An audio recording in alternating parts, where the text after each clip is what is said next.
राजस्थान विधानसभा के नेता प्रतिपक्ष गुलाबचंद कटारिया ने आज उदयपुर में जन आक्रोश यात्रा के संदर्भ में प्रेस कॉन्फ्रेंस की। जन आक्रोश यात्रा की जानकारी देने के साथ ही गुलाबचंद कटारिया अशोक गहलोत सरकार पर जमकर बरसे। यही नहीं, राजस्थान में कांग्रेस में चल रहे अंतकलह पर भी कटारिया ने खुलकर बयान दिया और कहा कि गद्दार, नाकारा और निकम्मा जैसे शब्दों का प्रयोग नहीं करना चाहिए, क्योंकि सचिन पायलट एक ऐसे नेता रहे जिन्होंने कांग्रेस के कार्यों को आम जन तक पहुंचाने में कोई कसर नहीं रखी और 21 सीटों पर सिमटी कांग्रेस को फिर से सत्ता पर लेकर आए। यही नहीं, राजस्थान विधानसभा अध्यक्ष सीपी जोशी द्वारा इस्तीफे पर स्वीकार नहीं करने और मुख्यमंत्री बनने की मंशा रखने के सवाल पर कटारिया ने कहा कि सीपी जोशी भी मुख्यमंत्री बनने की काबिलियत रखते हैं और यदि वे बनते हैं तो मेवाड़ के लिए गर्व की बात होगी। जन आक्रोश यात्रा के मार्फत राजस्थान सरकार की विफलताओं को हर पंचायत स्तर तक ले जाने की बात कही। उन्होंने कहा कि राजस्थान में जंगल राज चल रहा है और भ्रष्टाचार चरम पर है। तो सचिन पायलट बीजेपी में आने वाले थे, आप लोग लेने वाले? न तो लेने वाले थे न आने वाले थे। अभी दोनों के ऑर्डर के पैसे दोनों नहीं दिए। आप जाके हिसाब पूछा ना। संकेत तो वैसा ये मिल रहे हैं आपके बयान से भी, आपसे बोल रहे हैं ऐसे संकेत भी मिल रहे हैं कि कुछ अगर ये अंडरग्राउंड कुछ चल रहा है, कुछ जो बयानबाजी जो हो रही है, सहानुभूति जो दिखाई दे रही है पायलट साहब के प्रति, तो सच बोलना गुनाह है क्या यार? सच बोलना गुनाह है क्या? मतलब झूठ भी बोलो तो ठोक के बोलो, यूं अपने से नहीं होता है। अपने से जो सही है तो सही है। जितनी तारीफ आप कर रहे हैं तो सचिन पायलट की तो कांग्रेस में किसी ने की ही नहीं है अभी तक। जितनी तारीफ आप कर रहे हैं सचिन पायलट की, उतनी तारीफ तो उसकी किसी कभी हुई नहीं, कांग्रेस ने खुद नहीं की। तो यार मैं तो वो कर रहा हूँ जो सच है, जो आप अच्छा राम धर्म से आपको मैं शौक लगा करके फिर आपका वीडियो बनाऊं। जब कोरियोग्राफिक टेस्ट होता है ना, आप बोलेगा इसी को करते हो तो क्या करेंगे। बाकी सामान्यतः आपने हमारे राष्ट्रीय जो भी फोटो आपने देखे हुए थे तभी, वो राष्ट्रीय अध्यक्ष और प्रधानमंत्री तो ही होते हैं, और स्टेट का जो भी हमारा पार्टी का मुख्यमंत्री होता है और जिले का अध्यक्ष होता है वही होता है। जहाँ हमारा मुख्यमंत्री नहीं है प्रतिपक्ष का नेता रहता है। कोई जरूरी नहीं है गुलाबचंद ही रहे, या कोई दूसरा भी होगा तो वो रहेगा। एक जो जिसको हम प्रोटोकॉल कहते हैं इस हिसाब से, पर आपने इसी को एक मुद्दा बना करके दे मार यार एक मुद्दे को इतने से ही खत्म तो मध्यावधि चुनाव, वो जो यात्रा निकलती है वो चुनाव के समय की 2-3 महीने का रहता है। आज तो 1 साल है।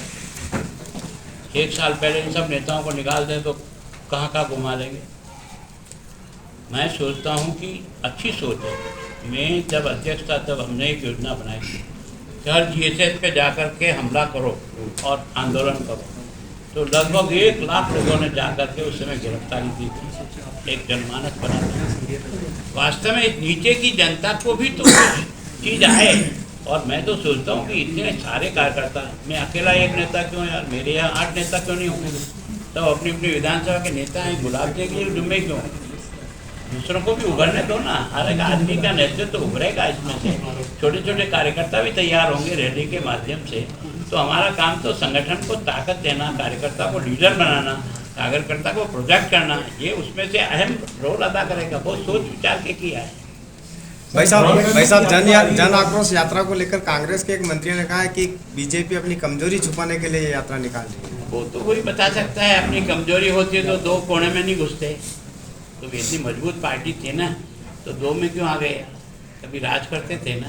आज तुम्हारी ये दुर्गति क्यों हुई? करके प्रदेश स्तर पर जन आक्रोश रैली का आयोजन क्या है, कैसे है, क्या होने वाला है, उसका डिटेल रखा। आज सभी जिला केंद्रों पर, जैसे मैं उदयपुर में ले रहा हूँ, वैसे ही मेरे साथी अलग अलग ज़िलों में आज प्रेस से रूबरू होकर के इस जन आक्रोश रैली का विषय वस्तु क्या है, होने वाला क्या है, इसके बारे में आप लोगों के माध्यम से जनता तक अपनी बात पहुंचाने का प्रयास करें।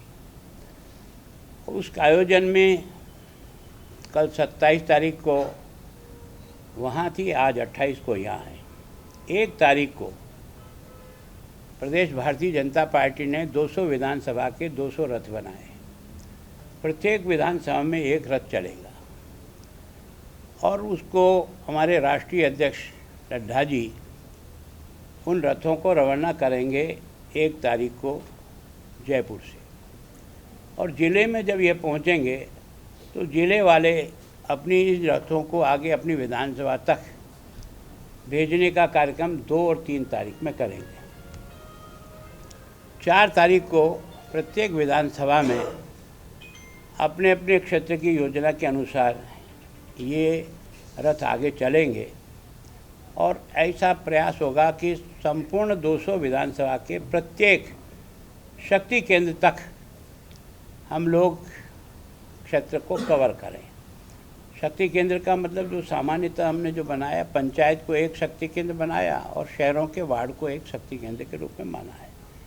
बीच रास्ते में और भी जो आएंगे वो छोटे बड़े गांव जो है ना, वो निश्चित रूप से इससे कवर होंगे। अब जो मैंने बात कहा जिसको लेकर के हम नहीं गा, वो पहला जंगल राज। आप लोगों ने देखा होगा कि एक के बाद एक मासूम बच्चियों के साथ जिस प्रकार के रेप की घटनाएं और मौत हुई है, दुर्भाग्य तो है कि स्कूल का अध्यापक ही अपने बच्ची के साथ रेप कर देता है। थाने में ही जहां वो जाती है महिला, उसके साथ रेप हो जाता है।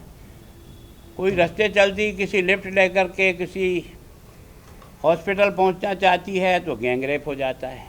तो गैंग रेप की एक नहीं, मैं सोचता हूँ रिकॉर्ड तोड़ दिया आपकी बात तो राजस्थान ने। और पिछले साल भी जो नेशनल क्राइम रिपोर्ट के तहत व्यभिचार की दृष्टि से, बलात्कार की दृष्टि से, महिला अत्याचार की दृष्टि से राजस्थान टॉप नंबर 1 पर है, जबकि हमारी आबादी उत्तर प्रदेश की तुलना में 5वां हिस्सा भी नहीं है ना। उनको भी हमने पीछे छोड़ दिया। और इस दूसरा जिस प्रकार की भी आप देख रहे हो लॉ एंड ऑर्डर की, जितने भी दंगे हुए हैं, आपने सब दंगों का विश्लेषण किया होगा तो करौली का स्वीकृति लेकर के शोभा यात्रा निकाली गई थी। पुलिस की स्वीकृति थी, रास्ते में प्रबंध करने का काम पुलिस का था, लेकिन एक ही स्थान से इतने पत्थर बरसाए गए कि पुलिस भी भाग गई और जनता में भी एक तरह से भगदड़ मच गई। और उस घटना के बाद पुलिस को तुरंत अलर्ट होकर के संभालना था।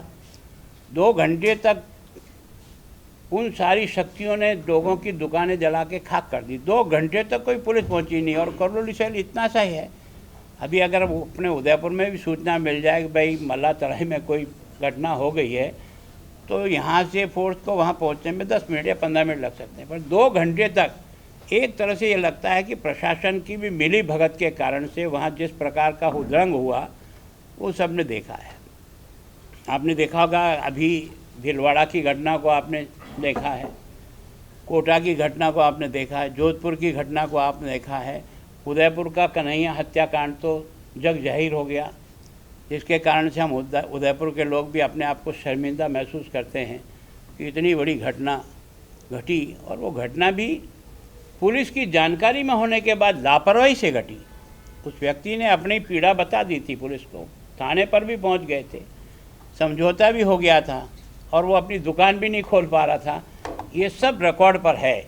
और उसके बाद भी अगर भरे बाज़ार में आकर उसका गला काट दिया जाता है और उसके बाद भी वीडियो वायरल होता है, तो एक लगता है कि सब हदें पार हो गई। ऐसी घटनाएं एक नहीं हुई है, ऐसी अनेक घटनाएं हुई हैं।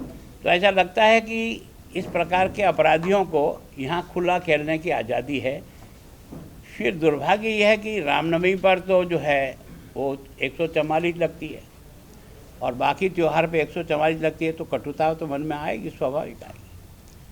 आपकी लाइट नहीं जाए इसकी तो चिंता आपको है, पर बाकी के त्योहारों में लाइट चली जाए इसके बारे में आप एक शब्द नहीं बोलते हो। तो ऐसा लगता है लोगों के मन में आक्रोश पैदा करने का धंधा आप लोग करते हो। अगर दोनों को समानता से देखो तो मैं सोचता हूँ दोनों ही एडजस्ट करेंगे आपस में एक दूसरे को, लेकिन तुम एक विशेष देखते हो तो एक तरह से वैमनस्य उत्पन्न करने का काम करते हो। मैं सोचता हूँ एक्सीडेंट की जो घटनाओं का हम लोगों ने बहुत रोज़ बोलते हैं, मैं भी मंत्री रहा हूँ इसका, तो कहते हैं हम 10% इस बार एक्सीडेंट में डेथ कम करेंगे। प्रयास भी करते हैं, एक्सीडेंट कम नहीं होते हैं, एक्सीडेंट बढ़ते जाते हैं। जो ब्लैक स्पॉट हमने तय किए हैं उस ब्लैक स्पॉट को समय पर उसका निस्तारण नहीं होता है। और विशेष करके जो फास्ट हाईवे बने हैं 4 लेन और 6 लेन, इससे जहाँ गांव की रोड आकर के क्रॉस होती है, अब ये कितनी बार बता दिया कि गांव की तरफ से आने वाली रोड पर ही बैरियर इतना मजबूत बना दो कि वो आदमी तेज़ गति से सीधा 6 लेन पे या 4 लेन पे नहीं आए, लेकिन वो बैरियर नहीं बने। उसके कारण से सामने वाला तो 100 की स्पीड से आ रहा है, वो अगर गाड़ी रोकने का प्रयत्न भी करेगा उलट जाएगा, तो वो सामने रोक नहीं पाता है। तो वास्तव में एक तरह से लॉ एंड ऑर्डर तो इस सरकार की प्राथमिकता नहीं है। कारण क्या है कि मुख्यमंत्री इतना व्यस्त हो गया अपनी सरकार बचाने में और अपने आप को मुख्यमंत्री बचाने में कि उधर इधर तो ध्यान ही नहीं जाता। और दुर्भाग्य राजस्थान का है कि वो राज्य का गृह मंत्री है।